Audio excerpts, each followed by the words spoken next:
Hello everyone, this is Güven. In this first video of Try This at Home series, I want to show you how I build a time-lapse app with PowerApps, Power Automate and OneDrive. Basically, I want to create that type of video that takes a picture every minute, and I'm going to use a simple video editor you can find in Windows, and I'm going to put the frames one by one, and I'm going to generate this video to see how a plant can act after you spray a little water uh, on it. So to do it, uh, first I'm going to generate a Canvas app with a phone layout, because I'm going to use my old mobile phone to take photos. Uh, PowerApps is going to give us a scene that we can create our app. In this app, we will need a couple of objects. This is me. Hi. First one will be camera control, and other one will be image to see the image that camera took. And we need a drop down menu to select the camera.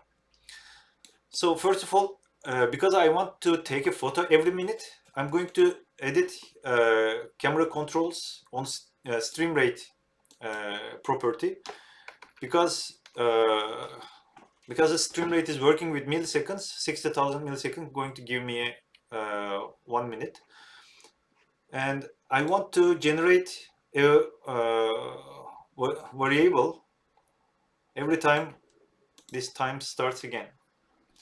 So to do it, I'm going to set a variable. I'm going to call it my peak, and it's going to use camera stream value. And now I have a variable. To see this variable in the image control, I'm going to give this name to the image, and to edit drop down menu. So basically, because I'm going to use the mobile application, my mobile phone, maybe I want to use rear camera or front. To select it, I'm going to need this. So as you see, 1 minute already passed, and it gave me a image. So here I want to add camera available devices. I want to see its ID by selecting it. So as you see here, there are more than one, and to pass that information to the camera control, I'm going to give this information to the camera property of camera control, which is it's a data which is coming from drop down, select it, and it will be ID. I'm going to use 0, which is the default one. Okay, now my application is almost ready, but I'm going to need a flow to get this image from here to pass to my OneDrive folder, and I'm going to use that information, all these pictures inside the video editor. To do it, I'm going to go action and click the Power Automate. I'm going to create new. You can select the first one, instant one, and you will add next step, and you need to create file on OneDrive. But before to do it, we need to create a folder on OneDrive. We need to be sure that we have a folder on the OneDrive. So basically, my folder name is time-lapse app, and I'm going back here. Click for the address, the path, time-lapse folders and time-lapse that I created. For the file name, I'm going to click asking PowerApps, and it gave me a create file name information. And when I click the file content, first I'm going to need a file name, and then I need a content, right? And to do it, there is just file name. Click again, see more, and click again, asking PowerApps, and this time it gave me file content, but I cannot use it directly. I need to convert this data by using expression to binary. So if you enter data URI to binary information, this function, dynamic content, click content name, and click OK. Now we have a function here. Let's save it and go back to PowerApps, or let's change our flow names as well.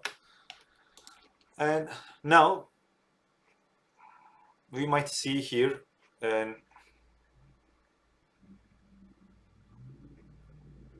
actually probably it got this one.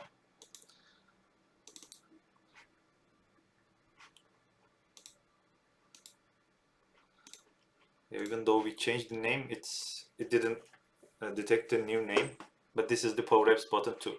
So before we want to assign this on stream, so you know the camera detects takes the new picture with on stream property, but before you assign it, just cut it from here and click the PowerApps button, let it add to the place, and then add this again, because I don't know why whenever I add this Power Automate action here, it's deleting the variable. So now PowerApps button to run is working. What is it expecting from me is file name and file content, because I assigned this information to it. So basically what I'm going to do is I need to generate a name. So to generate a unique name every time it detects, I'm going to use now information. So some time information, which is now, because I'm going to take these shots every minute. Now is going to be okay for me. If you need more frequent images, you can just add seconds information here, and it's going to generate a date information with seconds. But this is now it's only with the minutes. So I need to add JPEG prefix to end of it, and then my content going to be my pic. Okay, that's all actually.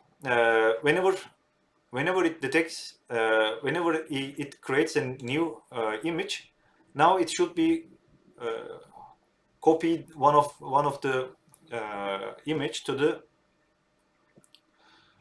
OneDrive folder. Let's wait and see. Yes, it detects one of the image right now, and in the background probably our flow is working. And let's see here. As you see, it's already there. So rest of the project for creating this type of time-lapse videos is your task. When you collect enough enough information inside, like how I did here, when you have enough image, you can generate a video, and you can use it inside the video editor. Yes, that's all. Thank you for watching.